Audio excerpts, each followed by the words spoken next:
Hi everyone, welcome back to the channel and welcome to another study vlog. कल मेरा exam है। मेरा exam last shift में है, तो ऐसे ज़्यादा मन भी नहीं हो रहा था पढ़ाई करने का। तो मैंने सोचा था आज बहुत ऐसे लाइट सी चीज़ें करूँगी और ज़्यादा मॉक नहीं दूँगी, एक मॉक देना है, बाकी सेक्शनल दे लूँगी जितने होंगे।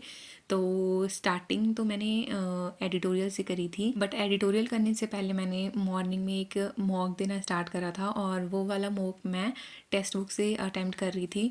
इंग्लिश वाला सेक्शन मेरा उसमें अच्छा चला गया था, बट क्वांट्स वाले सेक्शन में मेरे अटैम्प्ट बहुत ही कम रह गए थे। मतलब शायद 20 या 21 तक ही हुए थे। मेरे से कैलकुलेशन ही नहीं हो रही थी, मतलब स्पीड मेरे से बिल्कुल ऐसे जीरो हो चुकी थी स्पीड।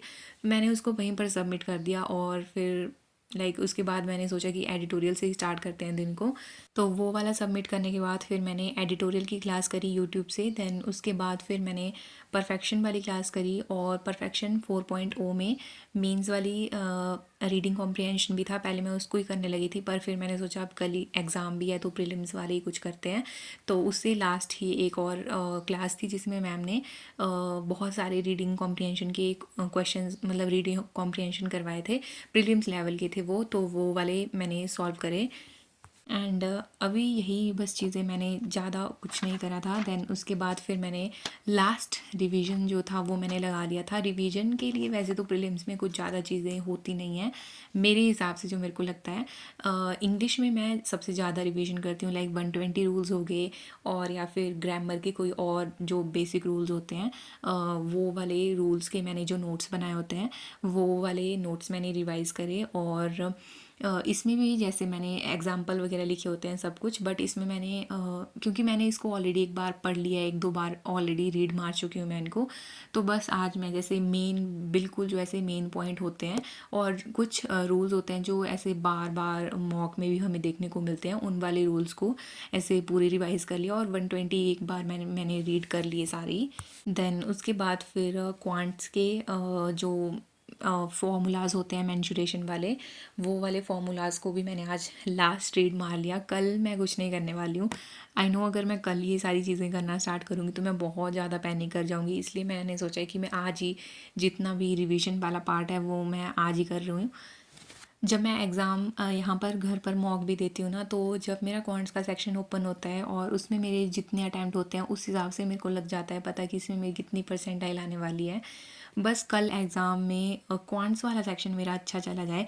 इंग्लिश और रीजनिंग में मेरे को उतना वो कुछ नहीं है, बस क्वांट्स में मेरे अटैम्प्ट बस हो जाएं ठीक ठाक, तब भी मेरे को थोड़ा एग्ज़ाम देते टाइम ही मेरे को पता लग जाएगा कि मेरा होगा या नहीं। बस मेरा कॉन्फिडेंस लूज़ नहीं होना चाहिए कि हाँ वो क्वांट्स में बहुत कम अटैम्प्ट हुए। तो आई नो अगर क्वांट्स के बाद कोई सेक्शन रहा होगा जैसे रीजनिंग, मैं क्वांट्स के चक्कर में उसको भी ख़राब करने वाली हूँ कल। बट एनीवेज हम अपनी तरफ से जितना कर सकते हैं उतना ही करना है। उसके बाद फिर मैंने ये फार्मूलाज और टेबल, स्क्वायर, क्यूब रूट्स उनको कॉपी पर एक बार ऐसे खुद से बिना देखे हुए ट्राई करा था। देन उसके बाद फिर मैंने शाम के टाइम पर 3 बजे के आसपास मैंने मॉक देना स्टार्ट करा था। और ये वाला मॉक मैं गाइडली से दे रही थी, और गाइडली का ये 20, मतलब लास्ट जो मॉक बचा था मेरा वही बचा था आज के लिए, मैंने छोड़ के रखा था स्पेशल। तो वो वाला मॉक मैंने दिया। एंड उसके बाद कुछ सेक्शनल मॉक भी दिए थे।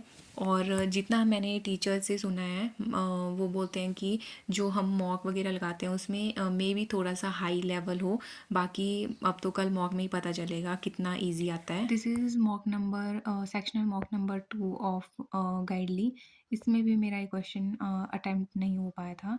एंड परसेंटाइल देखते हैं overall. So overall percentile is 92। Then उसके बाद दिया मैंने फुल मॉक, और ये वाला मॉक मेरा लास्ट मॉक है गाइडली का, मॉक नंबर 20। इसमें मेरा स्कोर आया है 80.25। एंड 7 क्वेश्चन इसमें मेरे गलत हो गए। भगवान बस कल मेरे इंग्लिश में नेगेटिव मत लगाना। और एनालिसिस देखते हैं। परसेंटाइल इसमें 76.34 है, बट कोई ना, इस परसेंटाइल को देख के डिमोटिवेट नहीं होना है। सो इंग्लिश में मेरे 5 क्वेश्चंस गलत हो गए। न्यूमेरिकल में मैंने सोचा अब कि ठीक है थोड़ा अच्छा हो गया, मेरे 27 वैसे मेरे होते नहीं है गाइडली में अटेम्प्ट, बट यहाँ पर हो गए थे तो मेरे को लगा अच्छी परसेंटाइल आ जाएगी। बट उसको ख़राब करने के लिए रीज़निंग वाला सेक्शन था मेरे पास जिसमें मैंने 2 नेगेटिव लगा लिए। और वैसे भी अगर हम हमारा रीज़निंग वाले सेक्शन में एक क्वेश्चन भी अगर गलत होता है ना, तो परसेंटाइल ऐसे 90 या फिर 85 के बीच में ही रहती है। तो यहाँ पर 2 क्वेश्चन इंग्लिश में गलत हो गए थे, सॉरी रीज़निंग में, तो इससे ओवरऑल परसेंटाइल फिर बहुत कम हो गई थी। सो बस यही मैंने चीज़ें करी थी, कुछ बेसिक रिवीजन और मॉक टेस्ट। बस अभी कल डायरेक्ट एग्ज़ाम देने जाना है। बस एग्ज़ाम में मेरे इंग्लिश में नेगेटिव ना लगे और क्वांट्स में मेरे कुछ अटेम्प्ट हो जाएँ। So yes, this is it for this video. All the very best जिनका कल एग्ज़ाम है। Thanks for watching.